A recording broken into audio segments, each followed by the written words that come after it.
Fala galera, beleza? Então olha só, continuando aí, vamos falar agora sobre a termodinâmica. O que é a termodinâmica?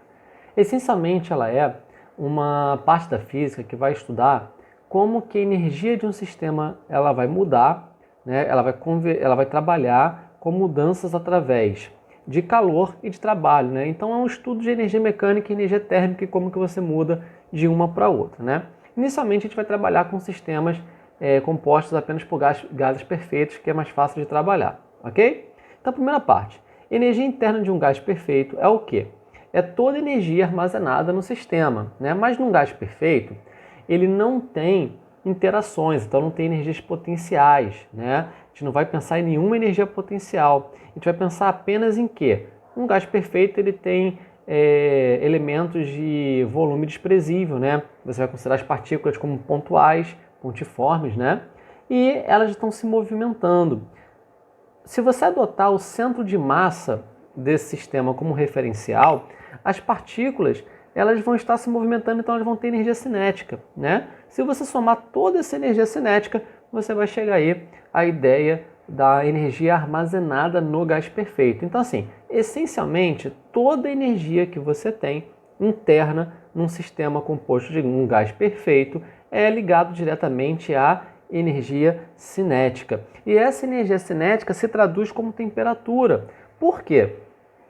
Um gás se movimentando, né? Quando eu falo isso, não estou falando do gás em si, estou falando das moléculas dele. E isso é o que? É uma agitação molecular. A agitação molecular não está ligada à temperatura? Então, toda a energia interna de um gás perfeito está ligada à quantidade de moléculas nesse gás, né? Então está ligada ao número de mols que você tem desse elemento e também à temperatura, ok? Então você pode pensar assim, ó, um gás perfeito, quanto maior a sua temperatura, maior a energia interna dele. Da mesma forma que se você tem mais moléculas num recipiente, né, de um gás perfeito, você vai ter também mais energia interna, ok? Bom, e aí a gente vai calcular, tá, essa energia através dessas fórmulas aqui.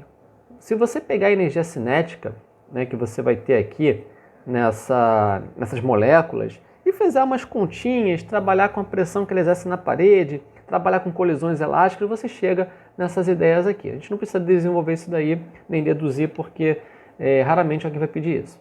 Bom, então assim, o gás perfeito ele pode ser monatômico, diatômico, né? Geralmente são esses dois, e 99% das vezes é o primeiro que a gente vai usar aqui. Qual é a diferença? Ó, imagina esse elemento aqui, ferro, né? Ele pode se apresentar na natureza como ligações de ferro, tá? Aqui, o oxigênio, né? Ele pode se apresentar sozinho, mas ele também pode se apresentar ligado a outro oxigênio, que a gente chama de O2. Ele pode se apresentar ligado a mais um, né? Que é o O3, que no caso seria o ozônio. Então, a diferença que você vai ter dessas ligações, né? Você vai falar se ele é monatômico ou diatômico. Então, essencialmente, se você tem o elemento sem nenhum númerozinho do lado, é porque ele está sozinho. Então, é monatômico, de 1. Se ele estiver ligado com o número 2, ele vai ser diatômico, ok? Então, olha, um gás perfeito monatômico, você consegue calcular, né, a energia interna dele, que eu vou chamar de U, por essa fórmula. Então, ó, a função energia interna dele aqui ó, vai ser 3 meios de nRT.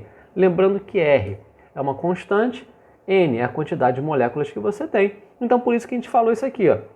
Energia interna está ligada diretamente ao número de moléculas que você vai ter, né, vezes a temperatura, tá ligado a isso? Temperatura absoluta aqui, né? Porque R e isso aqui são números, né? São constantes. Bom, já o diatômico, ele vai ter muito parecido a fórmula, né? Mas vai ser 5 aqui em cima. Isso tá ligado ao número de grau de agitação que você vai ter, né? Porque assim, cada forma de movimentação que você tem, ela vai ser um fator a mais aqui, quer dizer, uma parcela a mais, vamos chamar assim, da energia interna. Então, se o gás ele pode se mover em uma direção, ele vai ter energia naquela direção. Se ele pode se mover em duas, vai ser em duas, né? E por aí vai. Então, o monatômico ele pode se mover nas 3 direções espaciais, não é isso? Só que, por exemplo, o diatômico, ele está ligado um ao outro. Então, ele também pode ter uma relação de vibração aí. Então, está ligado a essa ideia, ok? Bom, então decore isso daqui, ó. Energia interna de um gás perfeito monatômico, você pode calcular dessa forma. energia interna de um gás perfeito diatômico você calcula dessa outra forma aqui. Mas, de forma geral, qualquer gás perfeito ou qualquer sistema que você possa considerar próximo de um gás perfeito, você pode relacionar temperatura com energia interna. Então, assim, quanto maior a temperatura que você tem, né, de um gás perfeito, maior vai ser a energia interna dele.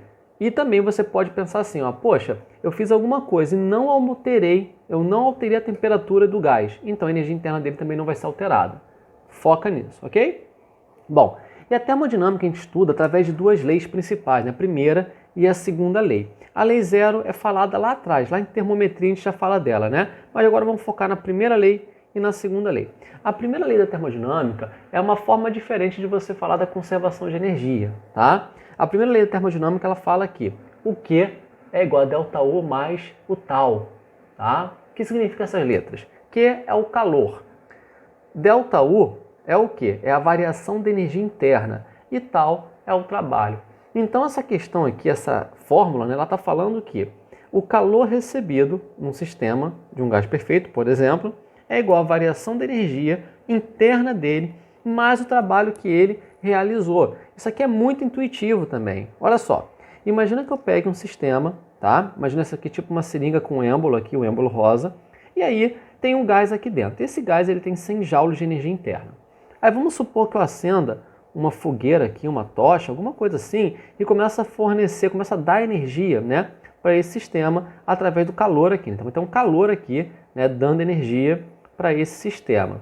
E aí, esse sistema ele vai fazer o quê? Ele pode expandir, né? Você está aumentando tanta pressão aqui dentro, porque aumentando a temperatura ele tende a aumentar a pressão aqui dentro também, que ele empurra esse êmbolo para cima. Esse êmbolo tem, né, alguma determinada massa. Então, assim, você está fazendo uma força, nessa pressão que você tem do gás empurrando aqui esse êmbolo, é por causa de várias forças que você vai ter. Então, assim, vai ter uma força empurrando um objeto por um deslocamento. Isso que é trabalho, né? E trabalho é energia dada ou retirada através de uma força, né? Então, assim, ele recebeu energia em forma de calor, né? E gastou energia para empurrar esse êmbolo para cima através de um trabalho. Então, vamos fingir que ele ganhou, né, 20 joules de calor. Ele tinha 100, ganhou 20, né? E vamos supor que ele gastou 10 joules. Então, olha só, ele tinha 100, ganhou 20, ficou com 120. Se ele gastou 10, se espera o quê? Que ele fique com 110, né? É isso que está falando aqui, ó. O calor que ele recebeu, 20, é igual à variação da energia interna, ó, variou de 100 para 110, então variou 10, mais o trabalho que ele gastou. Ou seja, o que ele ganhou é igual o quanto ele gastou, mais o saldo que ele ficou. A primeira lei da termodinâmica é apenas isso, tá? Então, assim, por enquanto, vamos pensar apenas numericamente. A segunda lei da termodinâmica, ela vai falar que nem toda conversão que você possa fazer aqui é válida, né? Bom, mas vamos lá. Para trabalhar, tem uma regrinha de sinal. Calor, variação da energia interna e trabalho. Eles podem ser positivos ou negativos. Depende de quê? Vamos lá. Um calor recebido é positivo. Então, se aqui o sistema está recebendo energia através do calor, o calor você vai colocar na fórmula, né, como positivo. Se fosse ao contrário, se ele estivesse cedendo calor, né, ou seja, se ele estivesse perdendo energia em forma de calor, seria negativo.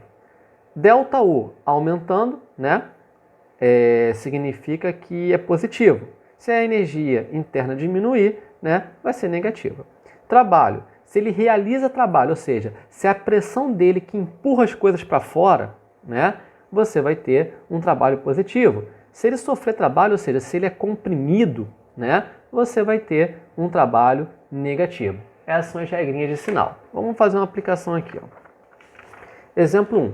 Determine a variação da energia interna num gás que recebeu 1000 joules em forma de calor e expandiu realizando um trabalho de 600 joules. Esse que é o trabalho, né? Então, olha só. O calor recebido é igual à variação da energia interna mais o trabalho realizado. Ele recebeu? Então, o calor é positivo. A variação da energia interna está aqui e o trabalho, ele expandiu. Então, foi por causa da pressão dele, né, que teve aí um trabalho. Foi para fora, né? Então, você pode pensar, expandiu o sistema e realizou trabalho. comprimiu, ele recebeu o trabalho. Expandiu, então é positivo. Se fosse comprimir, seria negativo o trabalho. Então, ó, mais 600. Passa para o outro lado aqui, você vai ter 1.000 menos 600 igual ao ΔU. Isso aqui vai dar quanto? Vai dar, ó, 400 joules. Ou seja, a energia interna desse gás, né, desse sistema aqui, aumentou. Se a energia interna dele aumentou e ele é um gás, se você puder considerar esse gás como um gás perfeito, com certeza teve um aumento de quê? De temperatura, tudo bem? Mesmo numa questão que não fale que é um gás perfeito, você pode fazer essa analogia, você pode pensar dessa forma, ó, aumentou a energia interna, né? Você pode pensar em aumentou a temperatura, tranquilo? Bom, exemplo 2. Um gás é comprimido através de um trabalho de 500 joules, né? Então aqui, ó, teve um trabalho, ao mesmo tempo que perde 600 joules em forma de calor, então trabalho e calor para o ambiente. Determine a variação da energia interna desse gás. Primeira lei da termodinâmica, calor igual a variação da energia interna mais o trabalho, né? E aí você vai ter calor igual a quanto? 600? Não, né? Porque olha só, ele perde 600 joules em forma de calor, então ele está dando energia para o meio ambiente, né? O fluxo é para fora, então é negativo. Menos 600 igual variação da energia interna. O trabalho, ó, ele foi comprimido, então é negativo. Menos 500. Passa para o outro lado. Menos 600 mais 500 igual a ΔU. Isso aqui vai dar quanto? Menos 100 joules. Ou seja, aqui a variação da energia interna foi negativa, então ele resfriou. Você pode pensar dessa forma. Abaixou a energia interna é porque ele resfriou. Tranquilo?